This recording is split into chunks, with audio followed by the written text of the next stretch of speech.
Greetings students and welcome to your syllabus review video. Ooh, it's exciting. All right, so I'm not going to read the syllabus to you because, well, frankly, you can do that on your own. But I am going to point out some important things going on with the syllabus that are probably relevant to the course. So the first thing is going to be our textbook. It is up here. You can see it's a big old link. It is free. So it is free. It is on the internet. Now you can get a physical copy of the textbook if you would prefer, but you do not have to. So that's the only thing you need for this class. Everything else will be provided for you in Blackboard. The other really important piece of information here is how to contact me. You do have a professor in online classes. I promise you, you really do. So there is my information. The best way to get a hold of me is email, generally. And we have my office hours listed here as well. So I have 1 hour in person on campus on Fridays, and then I have 2 hours on Teams. I know most of you work, and you may not be able to make any of these office hours. That is fine. Just email me, and I'd be more than happy to set up a Teams meeting with you whenever it's convenient for you, okay? I work for you, I promise. So you let me know, and I will make that work for you, all right? So let's get into this a little bit. So we have, the course description of what the field of sociology is, and we have our learning outcomes, which, you guys can look at your leisure. Take a look at all of these things. It's fascinating, quite a number of things. But let's talk about the important stuff like course expectations for you. So with online learning, it's incredibly important that you follow the instructions that I have delineated for you. So every week there's going to be a video with me telling you exactly what you need to do for the week. That's also going to come with a to-do list. It is very important that you do those things in the order in which they are presented to you. Otherwise, you will take exams on things you have not covered and you will be frustrated, and nobody wants frustration in that way. So please, it is very important that you just kind of keep up with the order of things as I have laid them out on our Blackboard course. Everything's nice and neat, or at least I try to. Blackboard likes to move things on occasion, but I try to keep everything very nicely organized for you so that it's not difficult for you to understand what you need to do. Most importantly, please talk to me, guys. I don't know if you're having problems if you don't tell me.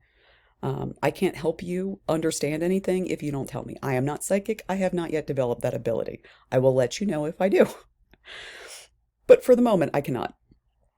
So come visit me during office hours. I'd be more than happy to talk to you. I get lonely during office hours. Come visit. And the other thing here that will come up a little bit here is late work. So often doing our work late is better than not doing our work at all. So if you miss a deadline, please turn in your work still. There's absolutely no reason to tank your grade just because you missed a deadline. You can still get partial credit, and that can be very helpful. So just keep that in mind with Blackboard, is that often late work can be better than none. But frankly, you want to know what you're required to do this semester and all the work you're going to have to do, right? So let's get into that. So here's the breakdown for our grade for this semester in the grading system. So I'll give you a sec to take a look at that. So as you can tell, we have basically 4 giant categories here, right? So the first one are our weekly reading quizzes. There are 10 of those. We do not have one this first week, but every other week of the semester we do have one. These are the multiple choice questions at the end of the chapter. I didn't find these anywhere else. They're just from there. And really the point of these questions is to help you read, to help you understand what you're reading as you're going through. The most efficient way to do this would be to read the chapter and then to take the quiz in Blackboard. Please note that these grades are completion grades, which means you don't have to get them right. I know, right? Crazy. Why do I do this? Do you know how learning works? This is really fun, actually. You actually learn when you get things wrong, particularly on something that is low stakes and that does not affect your grade. So if you can learn on those weekly reading quizzes and have your mistakes go there, then hopefully they will not show up on the exam. So with the weekly reading quiz, the most important thing is that you turn them in. They do not have to be perfect. I will update them so that they are perfect. You are just taking them every week. Okay? So with the exception of this first week, every week we have a reading quiz. All right, and then we move into exams, dreaded exams. But we do have exams. We have 4 exams total in this class. There will be 3 exams during the term as well as a final exam. Those first 3 exams will each be worth 10 points, and then the final exam will be worth 15 points. The first 3 exams will simply cover the material that we have covered the weeks prior to those exams. However, the last exam, the final exam, is cumulative, meaning it will be on the entire semester. So keep that in mind. It will be much longer as a result. And unlike the rather straightforward questions from your textbook reading quizzes, these are going to require you to apply things a little bit more, to actually understand the concepts. And that's what we're going to be doing in class, is applying things and understanding the concepts so that by the time you get to your exams, you know exactly what's going on with that. So that's the exam situation.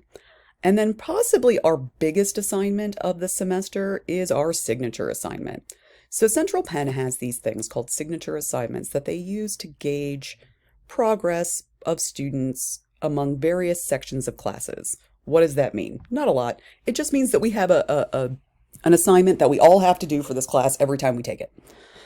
So this is a college assignment, not a me assignment that I'm running in our class, but it's worth 20% of our course grade. And basically what you're going to do is you're going to put on your sociologist hat and you're going to be a sociologist. You're going to perform a sociology experiment. I know, fun. So in order to do that, what you're going to do is you're going to choose a research question from the approved list. Now, before you ask me, where is my approved list? Your approved list is the textbook. So anything that's covered in the textbook, you can absolutely choose as a research topic. Okay, so once you've chosen a topic from the approved list, you'll develop a hypothesis. So you'll come up with a way to answer that question. So let's do a for instance. You cannot do this one because I'm giving you it as an example, but it's to illustrate this point. Let's say you want to do a research question like this. You want to say, is it harder for somebody to get a job if their last name is not English, is not an Anglican last name, if it's what we would consider a more ethnic last name? And you would develop a hypothesis and say something like, I think people who have what is considered an ethnic last name have a harder time finding a job than people with an Anglo last name. And then you could actually do the research to determine if that's true. Now, before you tell me, Professor, that's silly, nobody would ever hire somebody based off their name. Well, I hate to break it to you, but this is actually something that sociology taught us. There have been many studies done on hiring managers and bias. And basically, it doesn't matter who's doing the hiring, everybody has a bias, and that bias seems to be against ethnic-sounding names. So that's what you would discover if you started to do that research and started to get into all of those kinds of things, right? But there's various methods to go about doing these. So surveys, naturalistic observations, otherwise known as people watching, interviews, things of this nature. So when you start getting into the research of the background research, that'll help inform the methodology. And then you'll actually do your experiment. There are a number of notes here about how many people have to be in each experiment. This applies to the in-person version of this class. This does not apply to you, so do not worry about that part. And then after you do your experiment, you're going to gather all your results, analyze your data, draw conclusions, and compile all of that into a report. And I know you're thinking, well, that sounds like a lot. Yeah, I know. And to that end, we are going to work on this assignment in sections, right, in pieces throughout the semester so that you don't have to freak out too much about it. So first, you're going to be asked to submit your research question and hypothesis fairly soon, actually. If you look at that date, it's April 18th, and this is the real date. It's not an old date. This is the current one. So you will be submitting that on April 18th. You can absolutely change your mind, but I want everybody to get started, okay? You're then going to do your background research and your proposed methodology. Remember, I talked about how those two things usually inform one another. That's going to be due on the 2nd of May. Then I'm going to need proof that you performed your experiment, like literal proof, picture, photograph, video. I've gotten lots of different things. Basically, just kind of proof of life that you have actually done the experiment. And then once you've done all of those things, you'll combine all of that information together into one giant assignment you will turn in.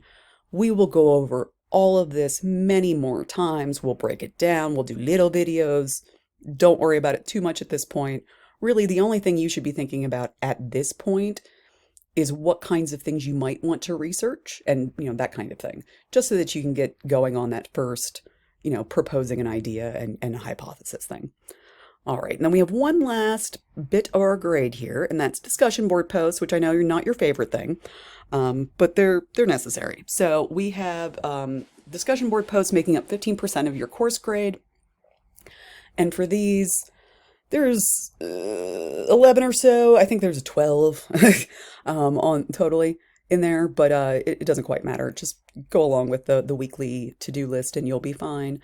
What do I want from these? Well, generally what I'm going to do is I'm going to answer the question myself and then have you model that in some way.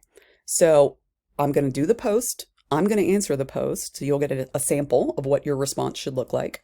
Obviously, I want you to come up with your own response, but something decently sized. I don't need a novel on this, guys. I really do not need a huge paragraph. A couple of sentences is usually all I'm going for. I'm not grading on grammar, spelling, any of that nonsense. It's just your ideas, okay? If you're confused, tell me. If you don't like it, tell me. If you're genuinely outraged by what we saw, tell me. Confusion's an absolutely valid response to a lot of our materials, so that's fine. Just make sure you're doing the discussion board posts. And please, for the love of all things good and pure, do not use AI. Please don't. I know, guys. I get it. I do. But just don't.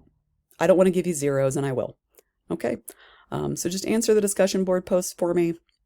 Like I said, I'll always give you a sample of the way in which I would like you to answer it so that you have an idea about how long of a response I would like and what kind of information I would like in the response as well.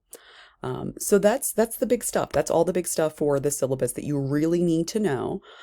Anything more detailed, like your signature assignment, that kind of thing, we'll go over in more detail. And I will talk to you in the future about how to study for your exams and all of that kind of thing. But that's the big syllabus overview for now.